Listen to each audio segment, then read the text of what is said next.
Oi pessoal, tudo bem com vocês? Esse é mais um vídeo do canal Oficina de Espiritualidade e mais um da série O Evangelho e a Autotransformação.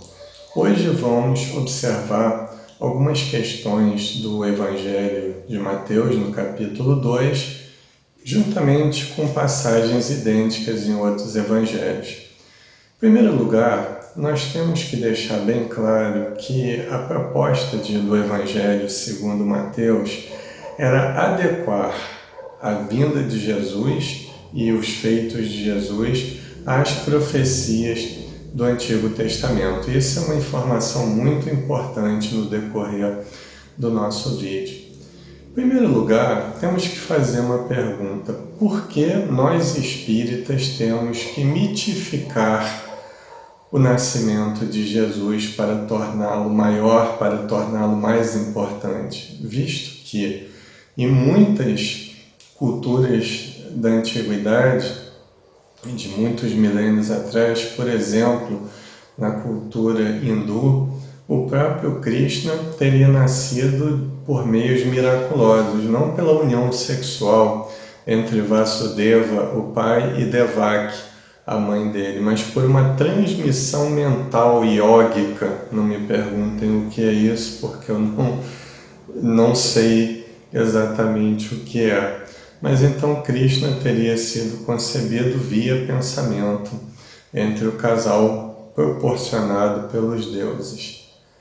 Bom, o próprio Buda, segundo algumas lendas pertinentes às tradições budistas, sua mãe Mayadevi, ou Mahamaya, como queira, ela teve um sonho com um elefante e 10 meses depois, vejam, 10 meses depois, Siddhartha Gautama teria nascido e aconteceram muitos fenômenos que nós espíritas concebemos como efeito físico, fenômenos mediúnicos de efeito físico e todo um aparato miraculoso.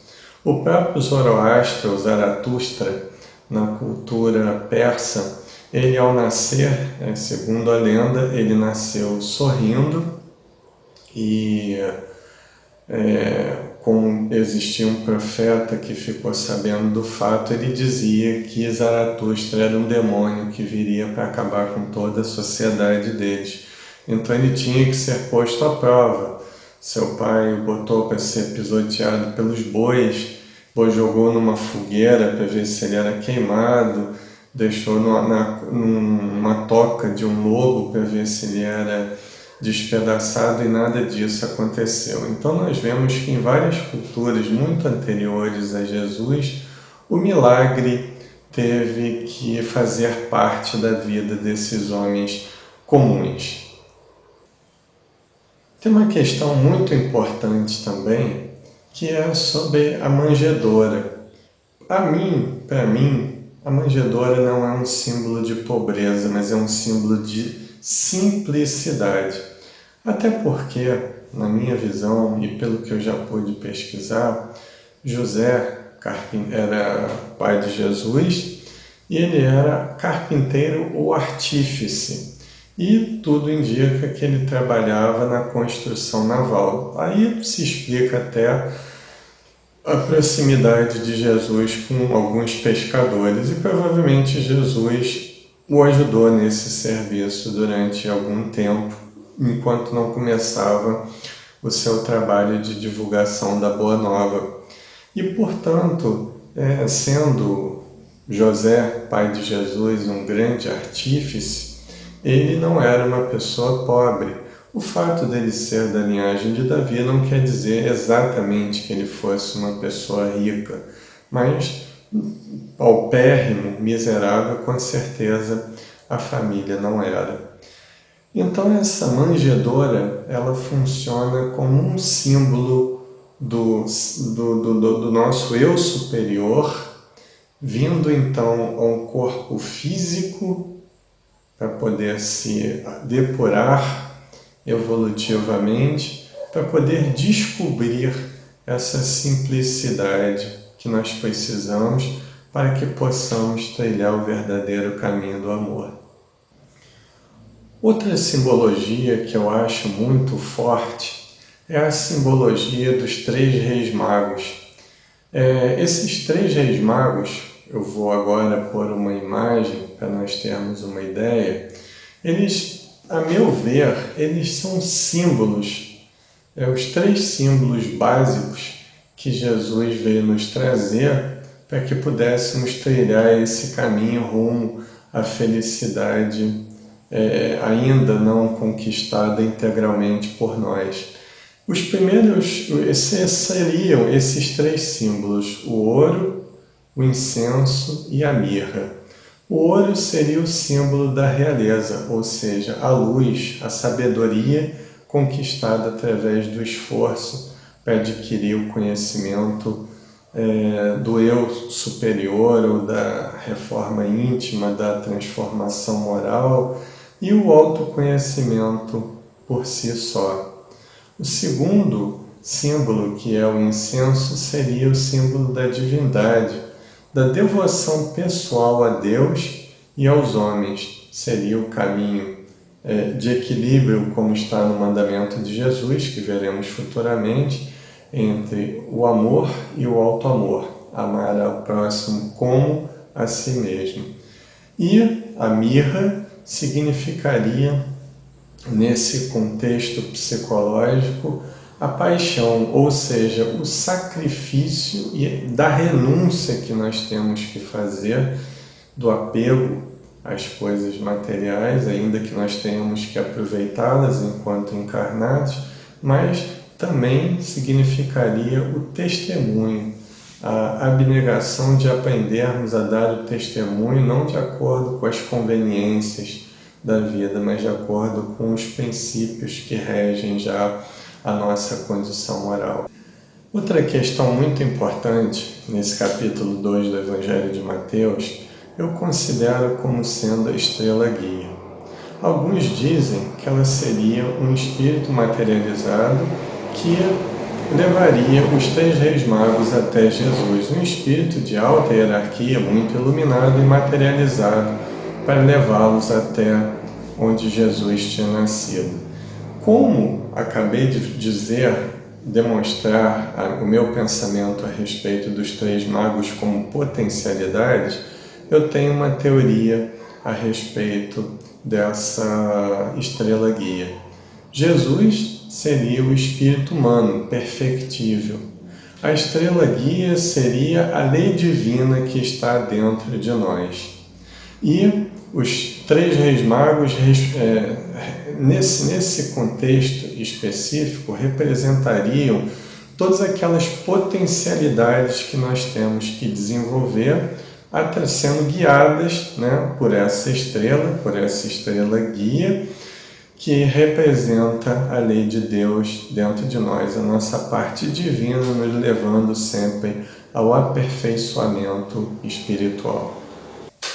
Tem um episódio muito interessante também nesse capítulo, que é a matança ou chacina dos inocentes. Em primeiro lugar, ela teria acontecido historicamente, ela teria acontecido de fato? Muitos especialistas dizem que não. Até porque ela é uma reprodução de histórias muito antigas. É muito comum desses personagens, desses iluminados, eles nascerem e serem perseguidos, como já falamos a respeito, por exemplo, de Zoroastro. Mas também aconteceu com o rei, segundo as lendas, antigas lendas dos povos mesopotâmicos, o rei Sargon de Acádio. Ele foi posto também num barco no rio Eufrates e foi achado pela filha do faraó, pelo faraó Quixe. O próprio Perseu, ele foi posto num barco com a sua mãe por Acrísio, para ser protegido da ira de alguns. É a mesma história de Moisés, narrada no Êxodo, que ele foi criado durante 3 meses por sua mãe e a sua mãe não via mais jeito de sustentá-lo sem que ele fosse assassinado, e o pôs às margens do rio Nilo, que ele foi achado pela princesa filha do faraó. E a princesa que lá se banhava, e não era um costume da época, princesas se banharem em rios, onde havia, por exemplo, crocodilos, as princesas se banhavam em piscinas privativas do próprio palácio do faraó. Mas essa menina, essa princesa, falou então que a irmã dele o levasse de novo para sua mãe, que ela o amamentasse, e mais tarde ela adotou esse menino e o chamou de Moisés, que significa nascido das águas. Alguns especialistas talvez, ou melhor, dizem que talvez Moisés nunca tenha existido também, assim como Perseu, que é um personagem mítico da mitologia grega. Bom, o fato é que é o seguinte, acontecendo ou não, se essa chacina aconteceu, não foi tão chacina assim, porque na vila de Belém, segundo as características narradas no Novo Testamento, existiam de 10 a 20 crianças somente naquela característica narrada no texto, o que já seria um grande crime cortar a cabeça de 20 crianças, logicamente. Mas o fato é que eu interpreto essa chacina como o rei Herodes sendo a nossa parte do instintiva primitiva, os nossos instintos mais primitivos tentando atacar, tentando assassinar esses lampejos de transformação moral que existem dentro de nós pela evolução na qual nós já chegamos. Então é dessa forma que eu vejo a chacina dos inocentes narrada nesse capítulo do Evangelho de Mateus. Então, por esse desejo de Herodes, que para mim representa o nosso instinto primitivo tentando sufocar o nosso desejo de transformação moral, nós podemos fazer algumas reflexões a respeito dessa fuga para o Egito. Vamos por parte. Em primeiro lugar, José foi avisado do perigo que Jesus, o recém-nascido, corria por um anjo da guarda. E isso foi um sonho. Até aí tudo bem, porque nós dormimos, saímos do corpo e muitas vezes temos instruções para quando voltarmos ao corpo físico, darmos prosseguimento à nossa vida. Até aí nada demais. Mas nós podemos notar uma simbologia nesse sentido. Vamos unir os elementos. Primeiro, o anjo guardião significa a intuição que nós recebemos do mundo espiritual. José representa o intelecto humano, essa nossa capacidade de conhecimento, essa nossa capacidade de conhecer para nos transformar. Maria, mãe de Jesus, representa essa moral elevada que nós queremos possuir. E Jesus já representa esse homem novo que em nós é perfectível. Ele é possível devido à lei divina estar dentro de nós. Então, é o intelecto junto com a moral elevada, buscando essa transformação moral, esse homem novo, na simbologia, fugindo do rei Herodes, que representa o materialismo. E aí, eles regressam, no final do capítulo, para a Palestina. Eles saem do Egito e regressam para a Palestina quando a situação já tinha se controlado. E nós podemos fazer a seguinte pergunta: até quando nós vamos fugir do nosso destino como espíritos imortais? Essa é a proposta básica desse vídeo. Até quando nós vamos ter que fugir desse nosso destino de transformação moral? Então essa volta, esse regresso do Egito, funciona como o homem novo, esse homem já transformado moralmente, que volta para combater o materialismo, já combateu o materialismo em si mesmo e volta para combater o materialismo da coletividade, da sociedade em que vive. É aquele ser humano que já se fortaleceu, que já sabe o valor do autoconhecimento com a devida transformação moral e agora volta para ensinar o caminho da espiritualidade, que é oposto ao materialismo, aí representado por Herodes nesse capítulo. Vamos ficando por aqui nesse vídeo. Obrigado a você que nos acompanhou até o final dele. Eu queria deixar um pequeno lembrete. Esse vídeo não é feito, esses vídeos, essa série, o Evangelho e autotransformação, não é feito para destruir a crença daqueles que estão satisfeitos com os seus dogmas, ainda que sejam espíritas. Não é essa a minha intenção, mas eu falo já para as pessoas que querem despertar para o sentido profundo de transformação que o Evangelho de Jesus nos oferece. E é justamente essa a intenção que essa série de vídeos possui. E se você gostou desse vídeo, inscreva-se no nosso canal, curta, comente, compartilhe para que o nosso canal possa crescer, possa aparecer para mais pessoas no YouTube e assim crescer e divulgar a doutrina espírita de forma mais ampla. Se você já é inscrito, toque o botão do sino ao lado do botão de inscrição para receber notícias de novos vídeos. Foi muito bom estar com vocês aqui mais uma vez. Muita paz e realizações a todos.